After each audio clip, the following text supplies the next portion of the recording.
Bonsoir mesdames et messieurs, voici les actualités du jour. Dans l'actualité de ce 14 décembre, la mascotte des JO critiquée par le président Emmanuel Macron depuis ses appartements au Qatar. Sortie d'Avatar 2, les billets se sont très rapidement vendus. Les fans font la queue depuis un moment pour cette diffusion.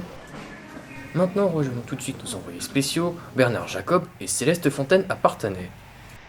Rappel des faits de ces 3 dernières semaines, le 21 novembre, découverte de la cyanobactérie dans le Touet. Ces bactéries sont même devenues mortelles, des chiens n'ont pas survécu à ces baignades.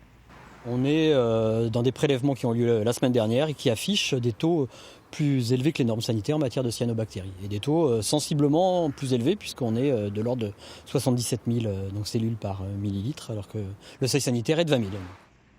4 jours après, nous avions appris qu'un enfant semble présenter des symptômes qui pourraient être liés à ces cyanobactéries. Respiration faible, vomissements, tremblements et fièvre. Nous avions interrogé quelques passants afin de recueillir leurs témoignages. Si je vous dis que je suis laborantine de formation, peut-être que ça va vous aider à comprendre que je vois bien ce que c'est que les cyanobactéries, effectivement. Alors la présence de cyanobactéries dans le Touet, j'en ai entendu parler, vous faites des annonces, enfin la mairie de Parthenay met régulièrement des panneaux pour le signaler. Sachant que voilà, c'est dangereux pour l'être humain et éventuellement pour les chiens à ne pas boire dans le Touet. Pour la bonne raison que ça produit une toxine, qui en fait cette toxine-là est très très dangereuse pour le foie entre autres. Et on peut se retrouver à l'hôpital avec ce genre de choses. Une contamination d'un enfant, non je ne suis pas au courant de ça.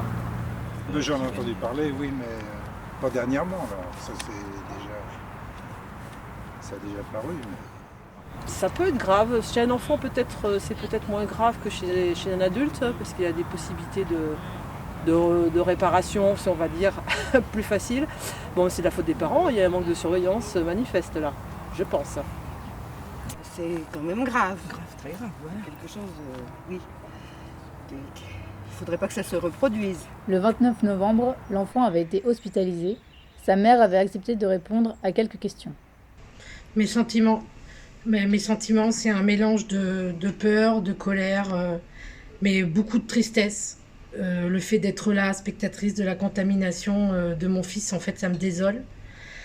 Les symptômes de notre chien, ils sont apparus aussi le lendemain de la baignade. Donc, en fait, il tremblait, il vomissait.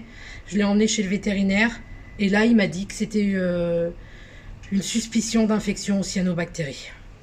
Après les symptômes découverts sur notre chien, j'ai constaté en fait en rentrant chez moi que mon fils de 5 ans, il développait aussi des symptômes de plus en plus graves qui étaient similaires à ceux de notre chien.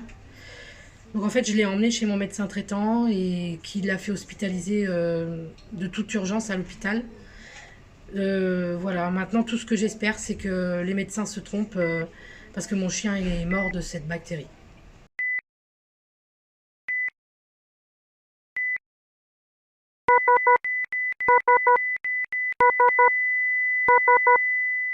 Nous venons d'apprendre aujourd'hui le décès du jeune Com après une fièvre qui a atteint 43 degrés, entraînant un arrêt respiratoire suivi d'un arrêt cardiaque. À l'heure actuelle, d'autres enfants sont hospitalisés à cause du virus. Un virus mute lorsqu'il y a une modification de son génome, c'est-à-dire l'ensemble des informations dont il a besoin pour fonctionner. La mutation a lieu lorsque le virus se reproduit à l'intérieur d'un hôte. Pendant la réplication, le génome est copié. Il arrive que le processus de copie subisse une erreur qui impacte la capacité du virus à survivre ou à continuer à se répliquer. Tous les virus subissent une forme ou une autre de mutation. Certains virus, comme ceux de la grippe ou de la rougeole, mutent plus vite que d'autres, mais la plupart des mutations n'ont aucun impact sur les propriétés du virus.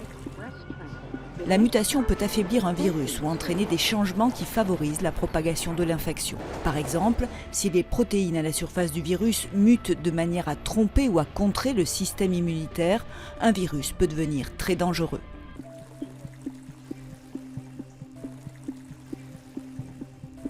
Les scientifiques commencent à penser que les cyanobactéries auraient muté dans l'organisme du chien pour donner naissance à un nouveau virus appelé Comoba.